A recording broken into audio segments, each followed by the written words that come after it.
Bonjour à tous. Alors, aujourd'hui une petite vidéo vue, pas ma tête, un petit paysage sympa. Alors c'est ce que moi j'appelle un petit paysage sympa. Peut-être que ça correspond pas pour vous. Et alors pourquoi ce paysage sympa? Pour parler du secret du bonheur. Alors, voilà, je pense que vous l'avez compris, pour moi, le bonheur il est là. Et donc oui, je m'apprête à vous livrer, le secret du bonheur. Alors première chose pour comprendre le secret du bonheur, c'est la définition qu'on va avoir du bonheur. Donc moi j'ai envie de dire que le bonheur, c'est la conscience que l'on a du degré de satisfaction de ses envies. Donc voilà la définition. Et il y a plusieurs mots là-dedans. Donc le premier c'est la conscience. C'est-à-dire qu'il faut être très conscient du degré de satisfaction de nos envies. Beaucoup de personnes ont une vie qui pourrait tout à fait les rendre heureux, mais ils n'en sont tout simplement pas conscients. Ils ne réalisent pas à quel point leurs envies sont satisfaites. Et du coup, ils ne sont pas heureux. Donc voilà pour la première étape, la conscience. Alors pour comprendre le degré de satisfaction de vos envies, il faut comprendre ce que c'est qu'une envie. Alors, je vais vous donner une distinction que je fais moi, mais c'est discutable, bien sûr, entre les besoins et les envies. Un besoin, c'est quelque chose qui, si vous ne l'avez pas, vous ne pouvez pas vivre. Donc en gros, les besoins, c'est manger, boire et dormir. C'est les seules choses vraiment vitales. Tout le reste, c'est des envies. Et je suis pas là pour juger, quand vous dites ouais j'ai besoin de ci ou ça, voilà, c'est des abus de langage, tout le monde le fait. Mais faut juste être conscient que ce n'est pas un besoin vital. Ensuite, dans vos envies, il y a des envies qui sont très importantes pour vous et d'autres qui ne le sont finalement pas tant que ça. Et l'important, ça va être de pouvoir faire la distinction entre ces envies vraiment, vraiment vitales et celles qui ne le sont pas. Donc là, par exemple, voilà, pour moi, et on est jeudi, il est pas loin de midi. Je suis pas en congé, mais je suis en train de me promener avec mon chien. Et ça, c'est quelque chose que j'ai envie de pouvoir faire.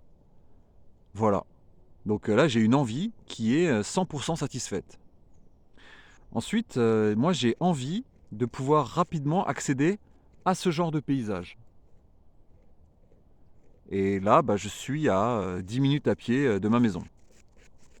Donc encore une envie pleinement satisfaite dans le moment présent, hein.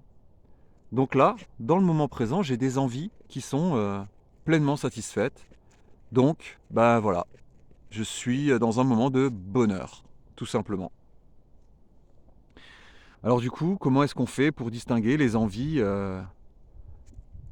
vraiment importantes, celles qui peuvent amener au bonheur, et des envies secondaires qui, si elles ne sont pas assouvies, n'entament pas notre bonheur? C'est bien simple, hein. On réfléchit à l'extrême. Si je n'avais pas du tout,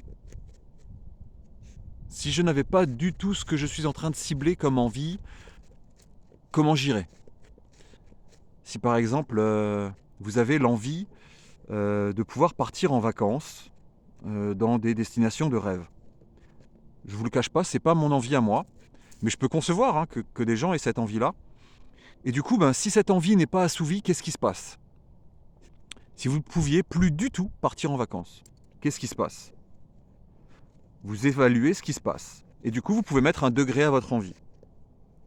Et à l'inverse, pour savoir les envies qui sont secondaires, on peut aussi faire la réflexion, qu'est-ce qui se passerait si j'avais tout le temps ce dont j'ai envie là maintenant? C'est-à-dire que, par exemple, on peut avoir envie de manger des plats riches, avec une bonne sauce, avec voilà, on arrive tout doucement sur l'automne, ça va être la saison des raclettes par chez moi. Ah, je peux avoir envie d'un bon repas. Mais qu'est-ce qui se passerait si j'avais tout le temps ça? Bah ça irait pas. Donc, ce n'est pas une envie prioritaire. C'est-à-dire que si j'avais tout le temps ce paysage sous les yeux, si je pouvais tout le temps me promener tranquillement avec mon chien dans cet espace, qu'est-ce qui se passerait? Eh ben, je serais tout le temps vraiment satisfait, ça nuirait pas à ma santé, ça ne nuit à personne d'autre. Donc là, on est peut-être sur une envie qui mérite d'être assouvie. Donc voilà comment on fait la distinction entre les envies essentielles, importantes, et les envies secondaires et accessoires. Et enfin, eh ben, on parlait du degré de satisfaction. Quel degré de satisfaction j'ai dans mes différentes envies? Et en vrai, le bonheur, c'est pas 100% de satisfaction. C'est quand ma sensation de satisfaction est supérieure à ma sensation de manque. Est-ce qu'actuellement je me sens plus satisfait ou plus en manque de ce dont j'ai vraiment besoin? Si je me sens un peu plus satisfait, eh ben je suis dans le bonheur.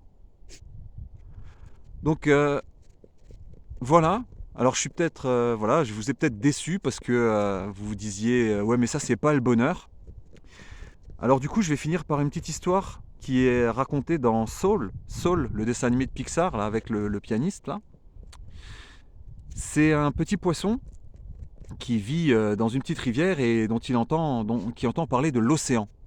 Et on lui raconte comment l'océan c'est magnifique. Et il se dit, ah ben moi il faut absolument que j'aille voir cet océan. Et il commence à nager le long de sa rivière, il nage. Puis à force de nager, il ne sait plus où il est. Et il rencontre un grand poisson. Et il lui demande, dites-moi, je cherche l'océan. Est-ce que vous savez où c'est? Parce qu'on m'en a parlé, c'est vraiment magnifique, c'est vraiment extraordinaire. Et là le gros poisson il lui répond, mais tu es dans l'océan. Et là le petit poisson répond, mais non, c'est pas possible, ça c'est pas l'océan, ça c'est juste de l'eau. Ah, réfléchissez à ça. Est-ce que le bonheur, c'est quelque chose d'extraordinaire dont on est uniquement à la recherche?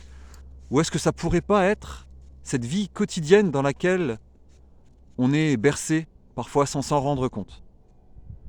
Allez, je vous laisse sur cette pensée un petit peu philosophique et je vous dis à bientôt.